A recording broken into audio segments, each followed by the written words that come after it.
Coaching Soccer Weekly, episode 356, the 5 different ways of creating separation. Entertaining, educational, and inspiring soccer content to help make you a more effective coach, player, or soccer parent. Hello, and welcome back to Coaching Soccer Weekly, presented by World Class Coaching.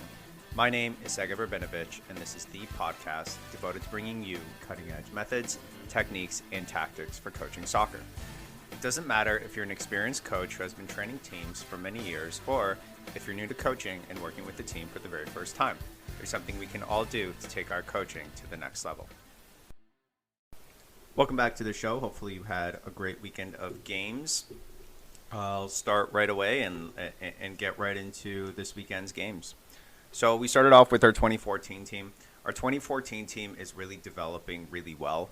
I'm finding that we started out in our first game with just 1v1s. It was essentially just a gladiator foundational team. And all we really did was these 1v1 moves against the opponents. And as the games have continued and we started to bring in positional play, I'm really starting to see our players starting to understand things more from a tactical and a team point of view.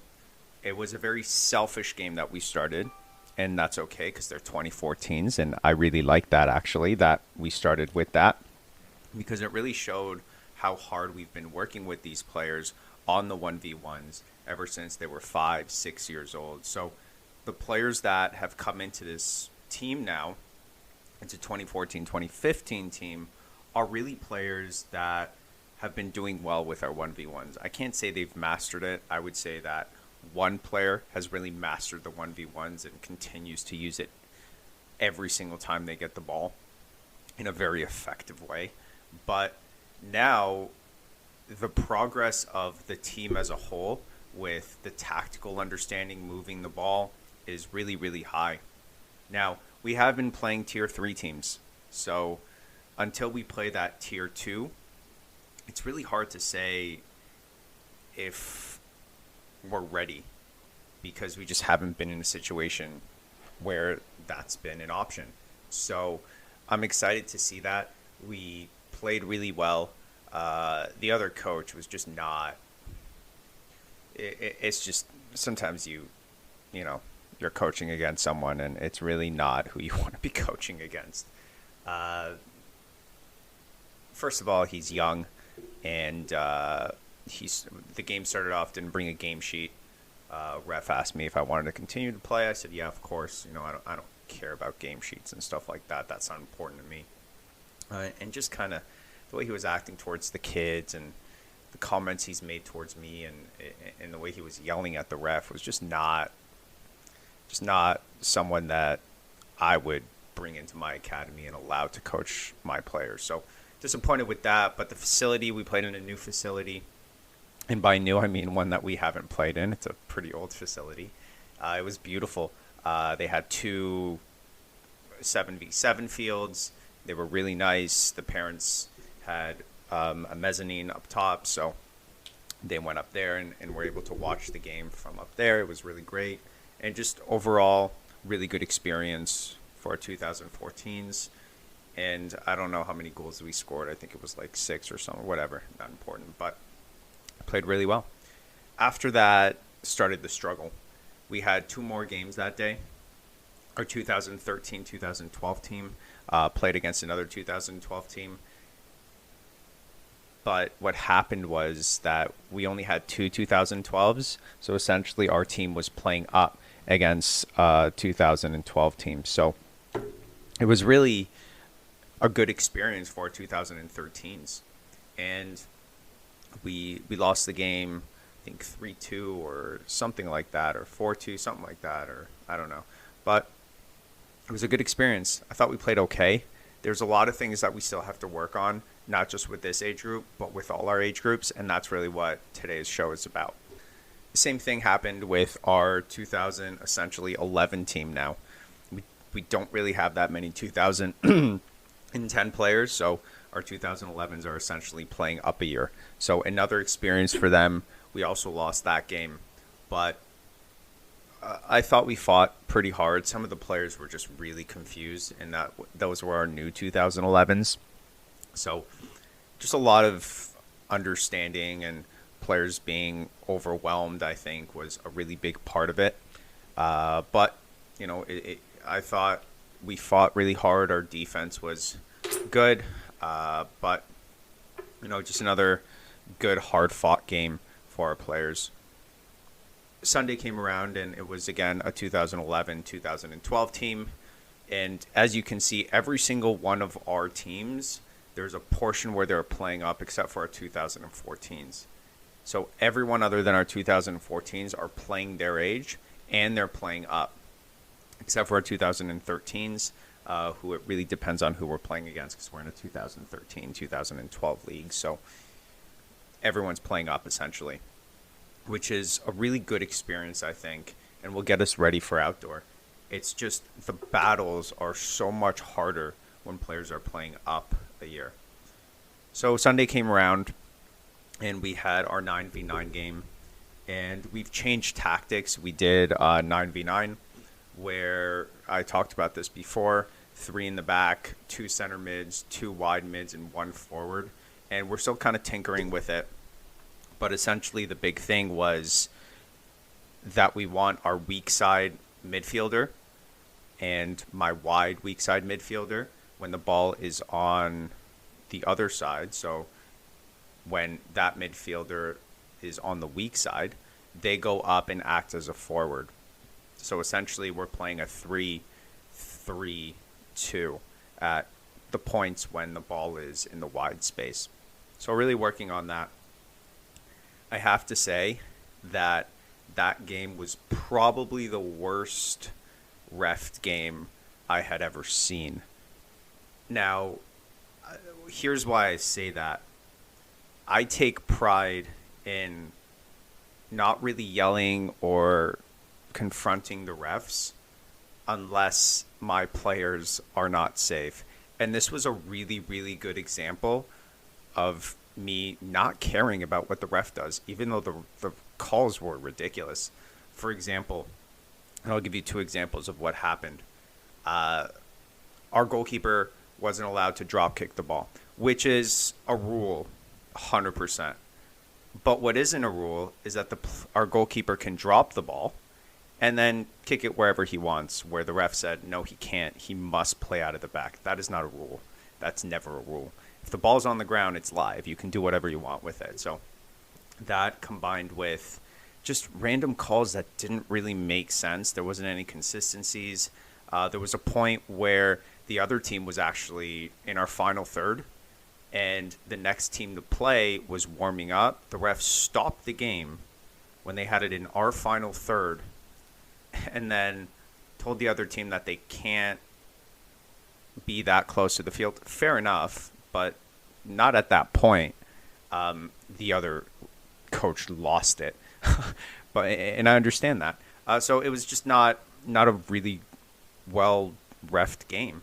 But myself and the other coach we allowed it to happen. We just kind of, I think he also understood the point of the development, which I really liked. We kind of spoke after the game and all that, but it really shows that if you can kind of take yourself out of the equation, take the importance out of the equation of winning, what's more important here is how are my players playing, right? Like, how are they doing? That's the most important thing, and that's what we focused on.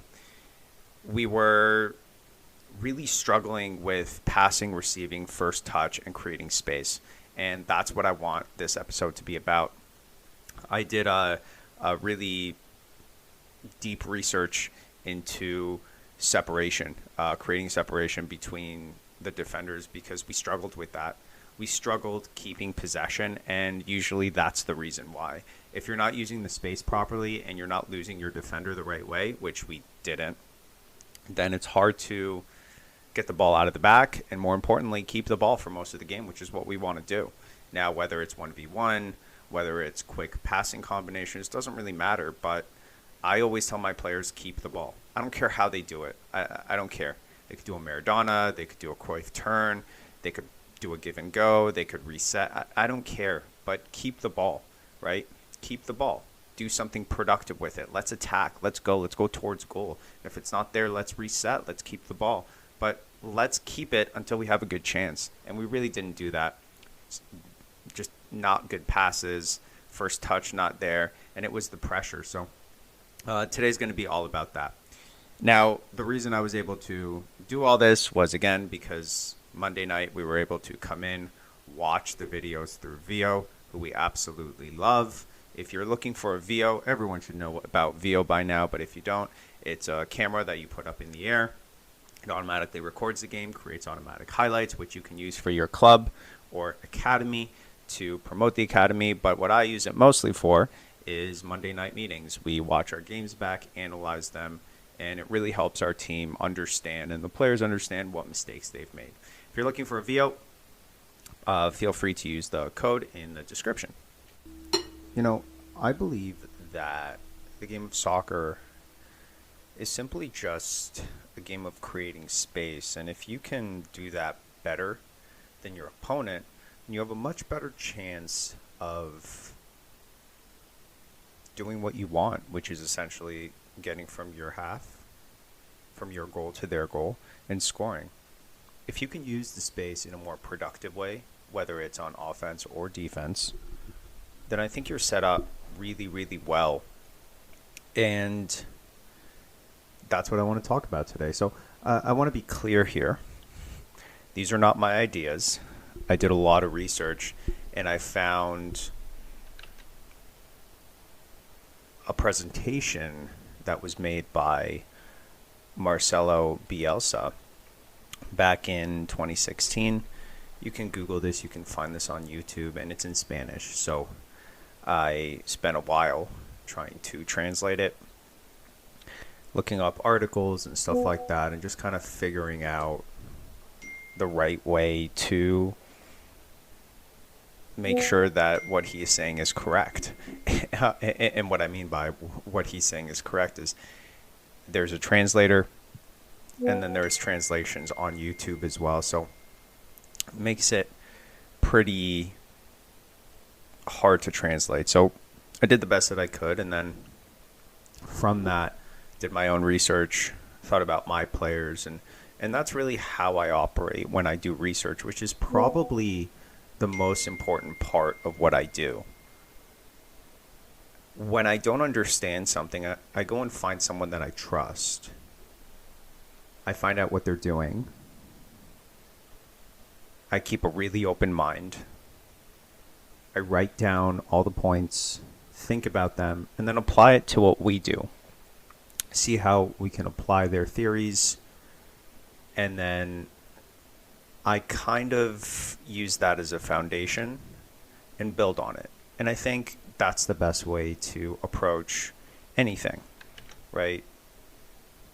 Research, use that as a foundation, and then build upon it to make it work for what you're doing.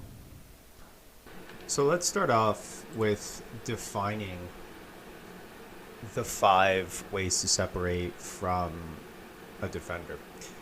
The first one is turning. Second one is reception behind the opponent. The third one is reception on the opponent's side. The fourth one is anticipating reception. The fifth one is reception behind the opponent with an air pass. So I'm going to go very, very detailed into each one now. What you have to understand is, again, this is the foundation.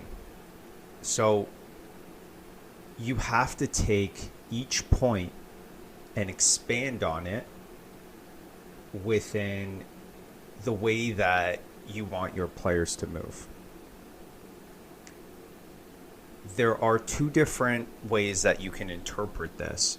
The first one, and this is the way that I'm interpreting it, because again, this is the foundational level, is starting out in a position where you're close to a defender.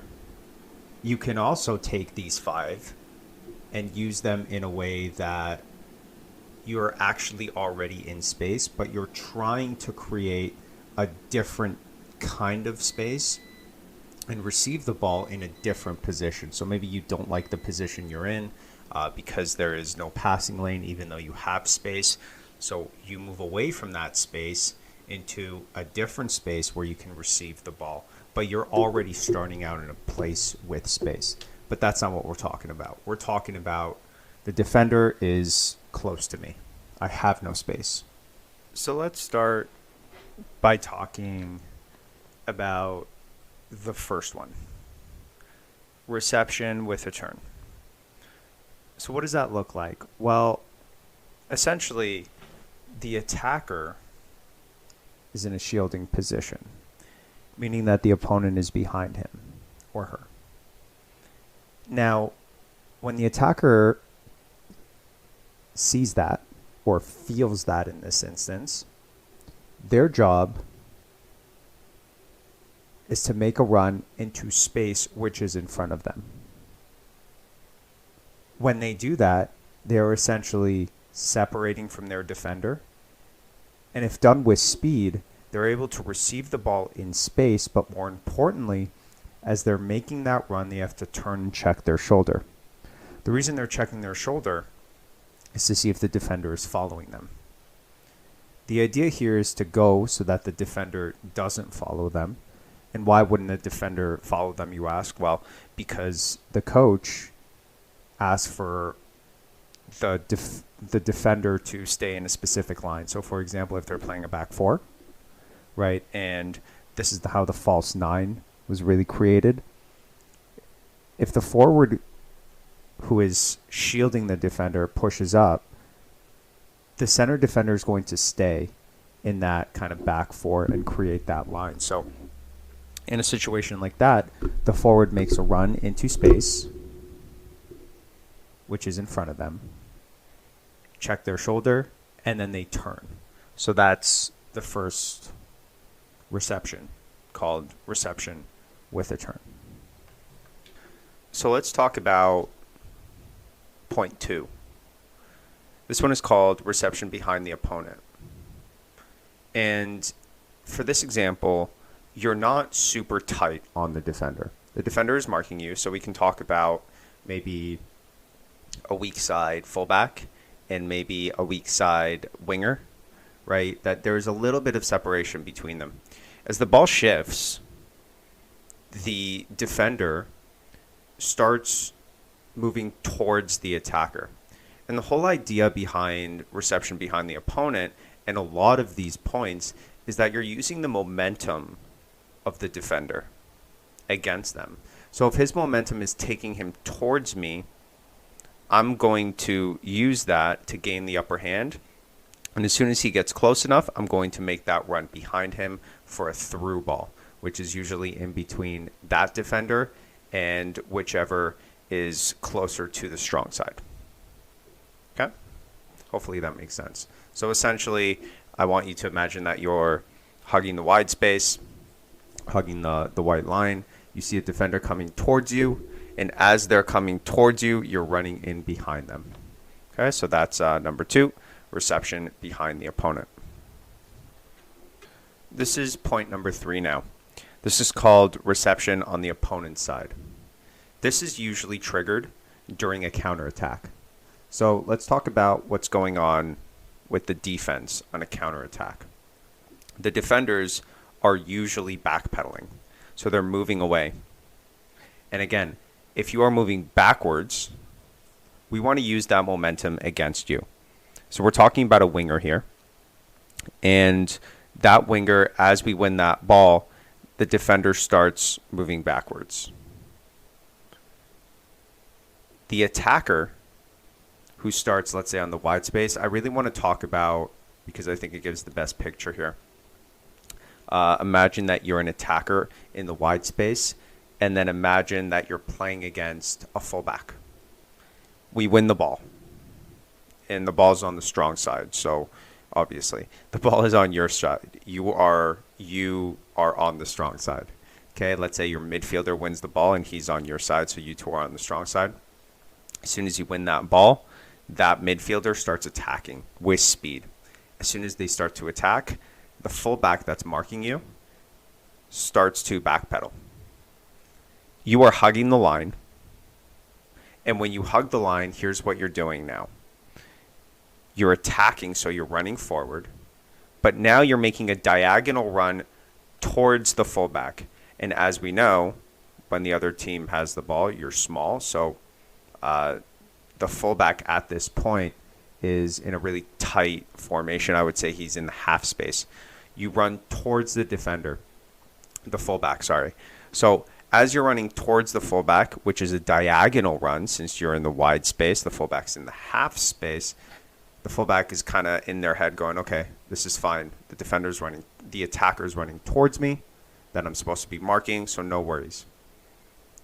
At that moment, when they are the most comfortable, when they are backpedaling, you then make another diagonal run towards the wide space.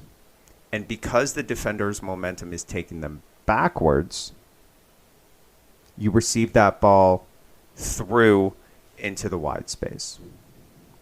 So it's a diagonal in and then a diagonal out. But this is only done in the counter because the opponent is backpedaling. This one Bielsa calls anticipating reception. So what this means is that the defender is anticipating that a pass is coming to you. So here's how this one works. We're going to use the same example here. Let's actually, no, you know what? Let's use a forward and center defender. Okay, in this example, the forward is being marked very tight by the center defender. Now, this could be with the defender behind you in a shielding position, which we've talked about before in the first one with the turn, or the defender could be beside you. Okay, so either one. What you're doing now is you're moving in a diagonal away from where you started. Number 4 is a little bit complicated, so I'll do my best to explain it here. It's called anticipating reception, okay, or expecting the reception. The best way that I can think about explaining it is the defender is tight towards me, okay? I want you to think about exactly where you are right now. There's a defender right on your back. You're going to take a step or two to the right side. So 1, 2. The ball is going to come to your left foot. Now, think about what's happening here. Because I'm taking a step to the right, the defender is taking a couple of steps to the right as well. Because of that, their momentum is moving away from my left side. So as that ball comes in, I take my steps into the left, receive the ball, and that's the anticipating part. In this example here, you're actually receiving the ball in front of the defender, and you're taking 1 or 2 touches, hopefully 1, to get and beat the defender. So that's anticipating the reception. Taking a step to the right side, couple of steps to the right, ball comes into the left, and as I kind of check out, then I check in and take that ball and go around the defender. The last example is called reception behind the opponent with an air pass. This one is very straightforward, I think. Again, the defender is behind you. You take the defender away on a diagonal. The defender comes with you. And then that ball is played through. And then you go essentially behind to receive that ball. Now, this is different than number 2. And I struggled for a long time seeing the difference between these two. And here it is. In number 2, you have separation. So you're not dragging the defender. The defender sees you, sees that you're in space. So the defender is moving by themselves. In option 5, the defender is tight. So you're actually moving the defender. That's your job to move the defender. That's the difference. So let's go over them again. Number 1, you're in a shielding position. You show for the ball. You check your shoulder. And then if there's no one there, you turn. If there is someone there, you pass back. And then you open up in a diagonal or something like that. Number 2, you have separation between the defender. The defender comes towards you. So let's imagine this again. The defender, exactly where you are right now. Think about this. There's a defender on your right side. Okay? The defender's coming towards you. And as soon as they start coming towards you, and they're at a point where they turn their head towards the ball, which is in front of you, you make the run behind the ball. Number 3 is the reception on the opponent's side. This is that counter when the opponent is backpedaling. They're backpedaling. You start in the wide space. Okay, so again, the defender is on your right side. You're starting to run forward. The defender is backing. You curve your angle, your run towards the defender, and then at the last moment, you go back to the wide space to receive that ball in the wide space. Number 4, anticipating the reception. Okay, this is that one where the defender is behind you. You take a couple of steps to the right, and the ball is played to your left, and then you come back to your left and receive it. Number 5 is the reception behind the opponent, where you actually drag the opponent. You drag the opponent, and then you go behind, and that ball is played either in the air or on the ground in through ball. I know that was a lot. Hopefully you understood it. I'm going to do a couple of things to help you. I'm going to post the video on YouTube. Well, no, sorry. I'm going to post the video on Facebook, on the Facebook group, the Coaching Soccer Weekly app, Facebook group. I don't know why I said app. And from there, you can click on the link and it'll take you to the YouTube page. Now, here's what I don't want. Okay? I don't want you to say, Sag, if it's in Spanish. Yes, YouTube has an automatic translation. So in the settings, you can automatically translate. There's also someone who's speaking over Bielsa. So you can listen to her. From my understanding and reading a lot of the comments, I've seen this video somewhere else before. The translation isn't as good from her. That's why it's important to also read the translation. So if this is something you're interested in, I'll post it up. And that's what I'm going to do. I've gotten emails over the short time that I've done the show, asking me, Segev, we want you to post sessions, stuff like that. Facebook is where I'm going to do it from now on. It's very tough, I think, at least, to put them in the show notes. People don't really know where to find it sometimes. There are so many different places where the show comes out: iTunes, Stitcher, Spotify. So it just gets messed up that way. This will be for everyone. Facebook, super easy. Coaching Soccer Weekly, and that's where I'm going to post things. So any files, anything is going to be on Coaching Soccer Weekly. So that'll be for you. And guess what? You can do the same. If there's something that you want to post on there, it's a free tool for everyone. That's what I love about it. There's no money. There's nothing hidden. There's no commercials, no nothing. Okay. It's free. You don't have to participate. You don't have to watch, but it's something cool for you to just be a part of, especially if you've been listening to the show for a very long time. It's cool to connect with people who have the same interests as you. That's what I found. That's why I took over the show. That was something that was so important to me because this was such a big part of my life. I couldn't see it stop. Every single Sunday, that's when Tom used to release the show. I would listen to Tom. That was my drive home. I would just listen to Tom, and that was it. And when we spoke for the first time, it's funny because I felt like I knew the guy. I didn't, but every week he was in my car. He was talking to me, and it was such a big part. And I didn't want this to stop. So now I really wanted to be able to create a community with it, and that is the only purpose of the Facebook group. There's nothing there. I will never sell anything there. Nor have I really sold anything on the show. I don't really believe in that. World Class Coaching, who I haven't really talked about as much, they do a really good job of supporting me. They're kind of the parent company, and you can check them out too. They have a lot of resources on their website with a lot of courses and things like that. That's why at the beginning and at the end, I always say, coaching soccer weekly. And then I also say world-class coaching because they're two separate things. So, yeah. But I digress. This is it. This is the end of the show. So I'll put it up on the Facebook. Please join. That's it. Please join it. That's all I can say. It'll help you. And anything else that I will post will be on there as well.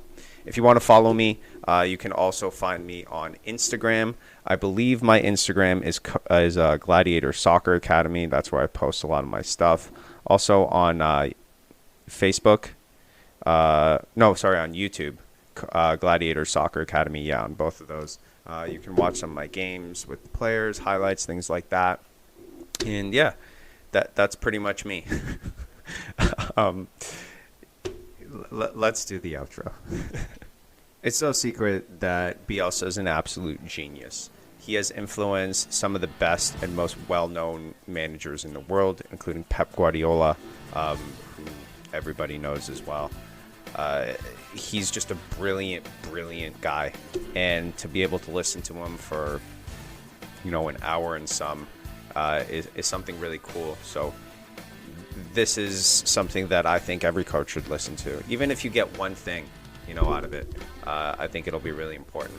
This weekend, we only have one game with our oldest players. We're actually playing, I think, the top team. So we'll see how we do. It's mostly going to be, again, our 2011s probably. So it'll probably be a little bit of a struggle, but we're doing different things in training, and hopefully I'll talk about that next week.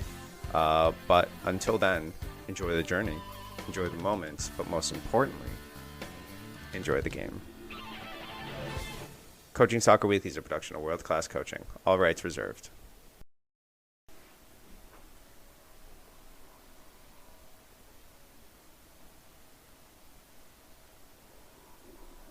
Are you still here?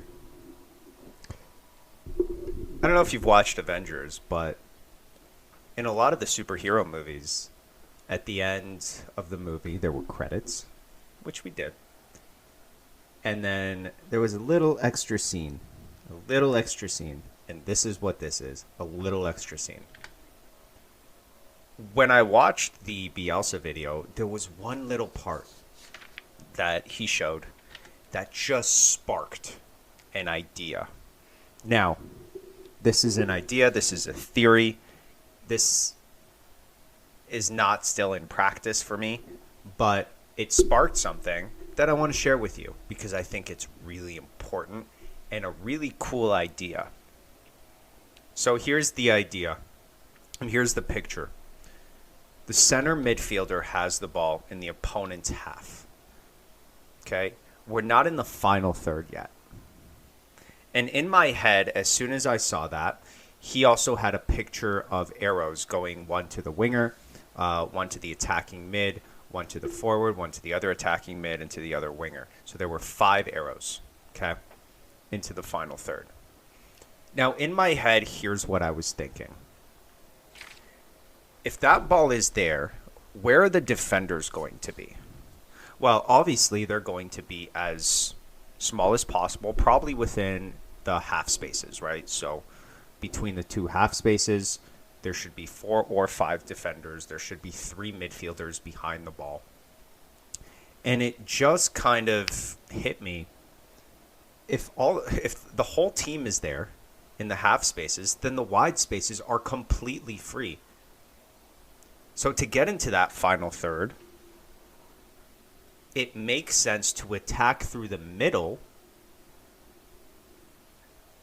so that we can squeeze and tighten the defense so that we can get the ball out to the wide space and then attack through the wide space. So here's what I'm picturing.